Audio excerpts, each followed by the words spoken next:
Assalamualaikum warahmatullahi wabarakatuh. Perkenalkan, nama saya Nurlina Fitria.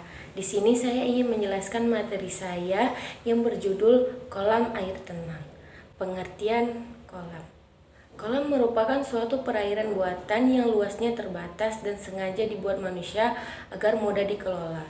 Dalam hal pengaturan air, jenis hewan budidaya dan target produksinya. Kolam selain sebagai media hidup ikan, juga harus dapat berfungsi sebagai sumber makanan alami bagi ikan. Artinya, kolam harus berpotensi untuk dapat menumbuhkan makanan alami. Tipe pengairan pada kolam dasarnya ada 3 tipe pengairan pada kolam, yaitu kolam air deras dengan air mengalir cukup deras dengan debit lebih dari 5 liter per detik.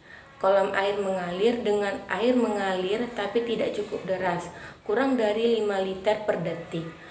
Kolam air tenang dengan air sama sekali tidak mengalir, hanya ditambah volumenya sesekali waktu dengan debit airnya 0,5 sampai 5 liter per detik dan hanya berfungsi menggantikan air yang meresap dan menguap. Selanjutnya yaitu pengertian kolam air tenang.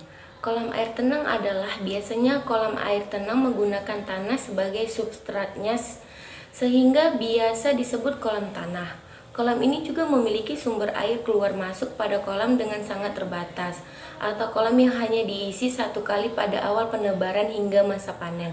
Penambahan volume air yang dilakukan sesekali hanya untuk mempertahankan volume air minimum pada kolamnya.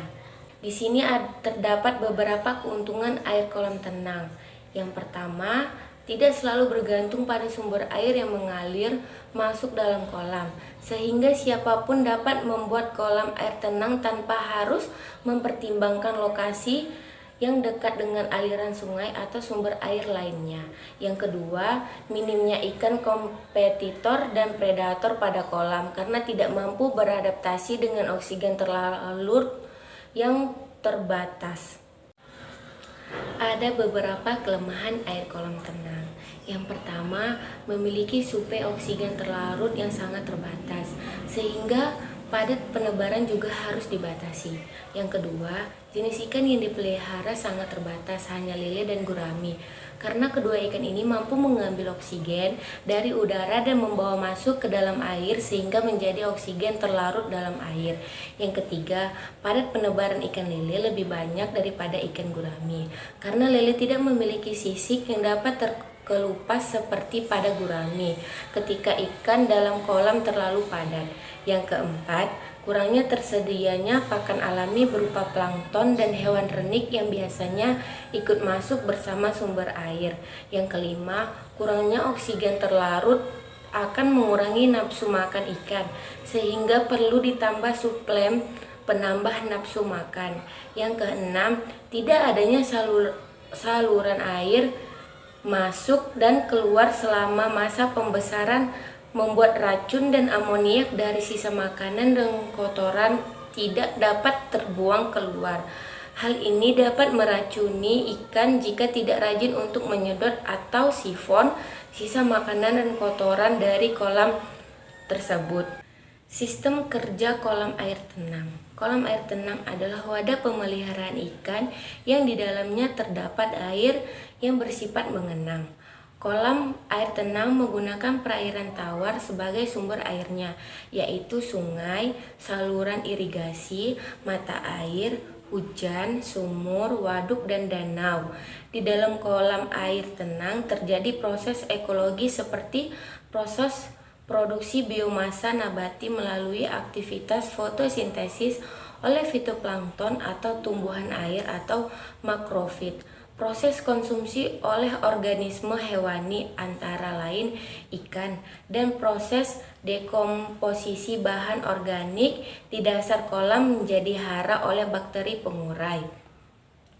Komponen kolam air tenang meliputi pematang kolam, dasar kolam, pintu air masuk atau inlet, dan pintu air keluar atau outlet, saluran pemasukan air, dan saluran pembuangan air. Pematangan kolam dan dasar kolam berfungsi menahan massa air selama mungkin di dalam kolam sehingga ikan pemeliharaan dapat hidup dan tumbuh dan berkembang biak.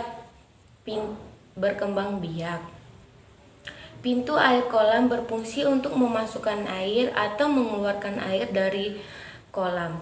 Air yang dimaksud dalam air segar dan kaya oksigen. Sedangkan air yang dikeluarkan adalah air kotor yang di dasar kolam yang hanya mengandung amoniak, CO2, dan limbah metabolisme lainnya.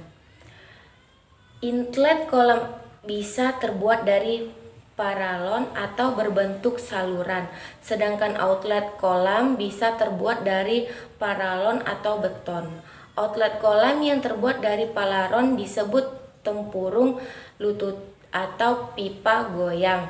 Pipa tersebut bisa digoyang miring atau tegak sehingga menentukan tinggi air di dalam kolam. Outlet yang terbuat dari beton salah satunya disebut monik. Saluran pemasukan air berfungsi untuk mengalirkan air dari sumber air perkolaman, sedangkan saluran pembuangan berfungsi menyalurkan air dari perkolaman keluar. Adapun solusi multi komoditi pada kolam air tenang. Banyaknya komoditi yang bisa dikembangkan dengan pemanfaatan kolam bertipe air tenang ini. Selain ikan yang bisa dipelihara dengan beberapa jenis juga bisa sekaligus disisipkan pada tanaman air yang juga bernilai jual tinggi. Dari sekian kondisi yang sering terjadi di pertanian Indonesia, ada solusi terbaik yang ditawarkan untuk melakukan efektivitas dan efisien modal ataupun biaya pada kolam air. Kolam air tenang masih sangat jarang diusahakan dalam skala besar. Petani masih mengesampingkan usaha ini hanya sebagai tambahan penghasilan kecil-kecilan. Bila pun diusahakan masih bersifat subsisten yang bertujuan untuk memenuhi kebutuhan hidup atau lauk pauk sehari-hari saja. Kolam air tenang yang ada saat ini pun masih mengembangkan satu komoditi saja dengan tanpa pemelihara intens. Sekian dari presentasi saya. Saya mohon maaf bila ada yang salah. Saya akhiri. Wassalamualaikum warahmatullahi wabarakatuh.